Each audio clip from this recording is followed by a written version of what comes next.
Hello दोस्तों, आपका स्वागत है आपके अपनी यूट्यूब चैनल मोहित जोशी व्लॉग्स में। सबसे पहले आप सभी मित्रों को मेरा नमस्कार। दोस्तों, आज हम जानेंगे चाचा जी से गुरु गोरक्षनाथ जी की कथा के बारे में। और अभी वो मंदिर पे आए हुए हैं, तो चलिए आपको ले चलते हैं उनके पास। तो आप इस व्लॉग में मेरे साथ बने रहिए। नमस्कार सभी मित्रों को मैं तत्वगुरु सुरेश बगुड़ा नमस्कार अभिवादन करता हूं। और मित्रों, आज पुनः हम मोहित जोशी जी के इस ब्लॉग में पुनः हमारे देवों के देव गुरुओं के गुरु गुरु गोरक्षनाथ जी की महान कथा को लेकर के प्रस्तुत हुए। आप सब लोगों का बहुत सारा प्यार और आशीर्वाद हमारे इस ब्लॉग को मिल रहा है। और हमारे बहुत सारे लोगों का फ़ोन भी आ रहा है कि हमें उत्तराखंड के और महान विभूति महान देवताओं के बारे में हमें सुनने को मिल रहा है, क्योंकि यूट्यूब आदि में हमने देखा है ऐसी जानकारियाँ बहुत कम हैं।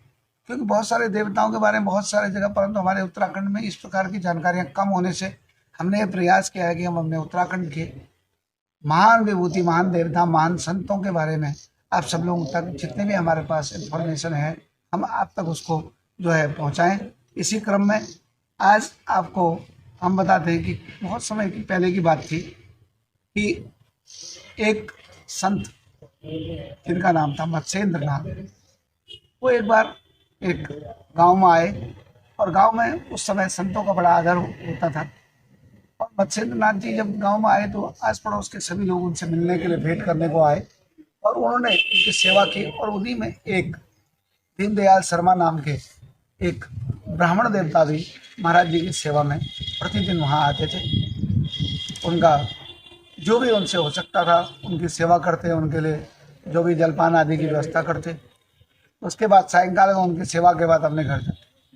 परंतु जैसा महाराज जी उनसे कहते वो उस चीज़ को एक हल्की सी मुस्कान के साथ और उस बात को स्वीकार कर लेते, क्योंकि संत थे पहुंचे हुए। मत्स्येंद्र नाथ जी वो समझ गए उनके अंदर में कोई न कोई दुख है, कष्ट है, पीड़ा है। और उन्होंने उस कष्ट पीड़ा के बारे में उनसे पूछा तो पहले तो उन्होंने नकार दिया। फिर उन्होंने कहा कि अगर तुम मुझे अपना गुरु मानते हो तो अपने गुरु से, अपने वैद्य से और अपने वकील से या अपने ब्राह्मण से कभी भी कोई बात को नहीं छुपाना चाहिए।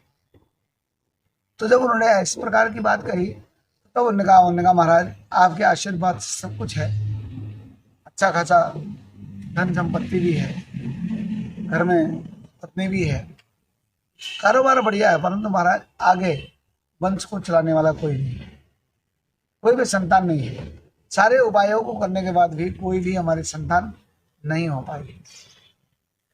तो बाबा जी ने कहा अरे इतनी छोटी सी बात है और तुमने मुझे बताया नहीं। अरे आज तक तो जाने कब का तुम्हारा ये जो है मनोरथ सिद्ध हो गया हो। मैंने कहा महाराज ऐसी है, आपसे क्या कहता, आप तो अंतर्यामी हैं, सब जानते हैं। तो बाबा जी ने क्या किया, तुरंत आपने झोली में हाथ डाला। मैंने कहा ना, संतों की झोली में संसार की वस्तुएं नहीं होती हैं, परंतु जो होता है वो महाभस्म है। त्रायुगम जमदग्ने कस्य वत्स त्रायुगम यदद्दे वेकुत्रायुगम तन्नो अस्त्रायुगम। वेद में कहा गया कि तीनों आयुओं को जीत सकने की सामर्थ्य है यज्ञ की विभूति में, धुनी की विभूति।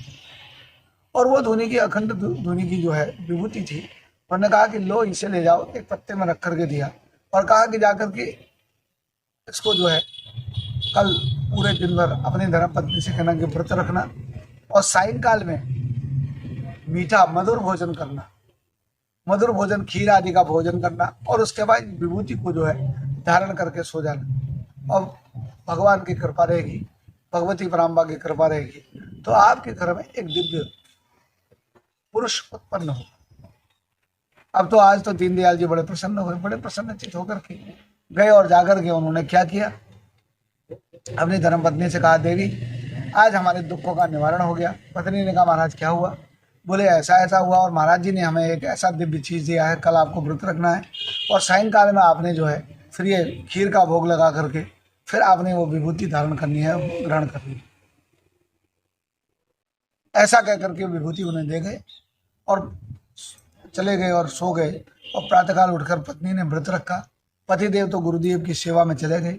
अब पत्नी दिन भर सोचने लग गई। इसलिए कहते हैं ना, आदमी को ज्यादा संशय नहीं करना चाहिए। शास्त्र में पुराण वेदों में भी लिखा गया संशयात्मिका विनश्यति, संशय करने में उस मनुष्य का विनाश हो जाता है। ऐसा जब कहा गया तो वो संशय करने लगे, क्या ये विभूति को खाने से क्या हकीकत मेरी संतान होगी? होगी तो अरे बाप रे, वो अगर पेट में जाएगी तो मेरा पेट विकृत हो जाएगा, और उसके अलावा मैं कहीं भाग नहीं सकूंगी, उठ नहीं सकूंगी, आ जा नहीं सकूंगी, मुझे बहुत सारी प्रकार की परेशानियां होंगी। ऐसा वो सोचने लगे, और दिन भर वो चिंतन करते रहे, सोचते रहे, और सोचते सोचते अंततोगत्वा अपने मन में कहा कि उनसे कहा कि ऐसा है कि आप जो है, ये जो है मेरे को इस प्रकार की कल्पनाएं की गई है, इस प्रकार की बातें की गई है, मैं इस विभूति को नहीं खाती भाई। अगर भाई देवे मेरे गर्भ में कहीं वो बच्चा रह गया, आड़ा तक चला गया, मेरे प्राण चले गए, मृत्यु से अच्छा तो मैं निसंतान ही रहूं, बहुत बढ़िया। ऐसा उसने मन में जब चिंतन किया, ऐसा चिंतन करने के बाद वो महिला ने उस विभूति को पकड़ा और गोबर के एक कंडे के अंदर बंद करके अपने जहाँ वो गोबर फेंकती थी वहां डाल दिया। अब पतिदेव ने जब पूछा कि देवी आपने ले लिया, तो उनसे झूठ कह दिया उन्होंने कि हाँ मैंने महाराज ले लिया। समय व्यतीत हो गया, महाराज जी भी चले गए, और 12 वर्ष के बाद महाराज जी वापस वहां उसी गांव में आए, और सीधे महाराज जी जो है पहुंचे, कौन, कोई ब्राह्मण देवता के घर पर पहुंचे, और बोले ब्राह्मण देवता, अरे अपने गुरुदेव को देख करके ब्राह्मण देवता ने उनको प्रणाम किया, उनकी पत्नी ने प्रणाम किया। अरे बोले तुम्हारा प्रणाम तो ठीक है भैया, पहले ये बताओ मेरा चेला कहाँ है? अब तो बड़ा हो गया होगा भाई, 10-11 वर्ष का हो गया होगा, लाओ मेरे चेले को। बोले महाराज कौन चेला? आप बैठिए जलपान लीजिए। बोले नहीं, मेरे चेले को बुलाओ। बोले महाराज कोई चेला नहीं हुआ। बोले ऐसा कैसे हो सकता है, ये तो संभव ही नहीं है, ये संभव नहीं है। तो मैं बता रहा हूँ कि चेला हुआ है, कहाँ है? बोले महाराज सत्य है, कुछ नहीं हुआ। बोले धर्म पत्नी की तरफ देखा। बोले देवी तुम्हें पता है मैं त्रिकालदर्शी हूँ, सब जानता हूँ, संतान ने होना था और संतान हो गई है, और मैं अपने चेले को ही लेने के लिए आया हूँ। बताओ मेरी दी हुई विभूति का क्या किया? तो बाबा जी के भाई के मारे कई श्राप ने दे दे महाराज। पत्नी ने सत्य बात कह दी कि महाराज मैंने वो विभूति खाने के बजाय, ग्रहण करने के बजाय मैंने वो गोबर में डाल दी। बोला गोबर का ढेर खाए। तब तक 12 वर्ष में तो गोबर का बहुत बड़ा ढेर लगते हैं। गोबर का ढेर हटवाया गया, खोदा गया, आवाज लगाई गई, कहाँ है बेटा?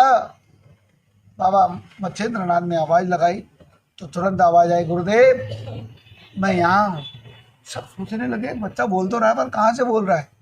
गोबर हटाया गया तो तब तक देखते हैं कि वहाँ 10-11 वर्ष का एक बहुत सुंदर सुकोमल बच्चा जो है गोबर के ढेर के अंदर बैठा हुआ है। उसे बाहर निकाला गया, उसे बढ़िया से गौ दुग्ध, दही, घी, गोमूत्र, गोबर से उसका स्नान कराया गया, और उसको जब स्नान करा करके कौपीन पहनाई गई तो दिव्य देहधारी हो गया। तब महाराज ने उसके सर पे हाथ फेरा, कहा कि बेटे तू गाय के गोबर से उत्पन्न है, इसलिए तेरा नाम गोरक्षनाथ मैं रखता हूँ। और चलो, अब जब वो ले जाने लगे तो पत्नी ने शरण पकड़ दिए बाबा के। बोले बाबा ये तो मेरा पुत्र है, आप कहाँ ले जा रहे हो? बोले देवी मैंने मौका दिया था, मैंने मौका दिया था कि भाई तुम्हारे घर में ऐसा संतान हो, इस संतान को कि माँ बनने का सौभाग्य तुम्हें मिलने वाला था, परंतु तुमने संशय में और अपनी गलत सोच के कारण ऐसे दिव्य पुरुष को अपना पुत्र बनाने का सौभाग्य आपने खो दिया। अब तो इसे मेरे साथ सिद्धाश्रम जाना है, और ये तो योगी है, ये तो न जाने कितने इस संसार का कल्याण करने के लिए ही भगवान भोले बाबा की प्रेरणा से, माँ भगवती पराम्बा की प्रेरणा से इस संसार में आया है। अब ये तुम्हें नहीं मिल सकता। पत्नी बेचारी रोती रह गई, गले लगाया बच्चे को, बच्चे ने भी माँ को गला लगाया और कहा माँ जब तुम्हें मेरी आवश्यकता हो मुझे आप पुकार लेना, गुरु की कृपा से मैं आपके पास पहुंच जाऊंगा। और ऐसा कह करके वह बालक को लेकर के गुरु गोरक्षनाथ जी सिद्धाश्रम में गए, और वहां पर जाकर अपने दिव्य अखंड धुनी में अपने चिमटे में उस बच्चे को पकड़ करके उस दिव्य धुनी के ऊपर रख दिया। सभी संत बोले क्या होगा?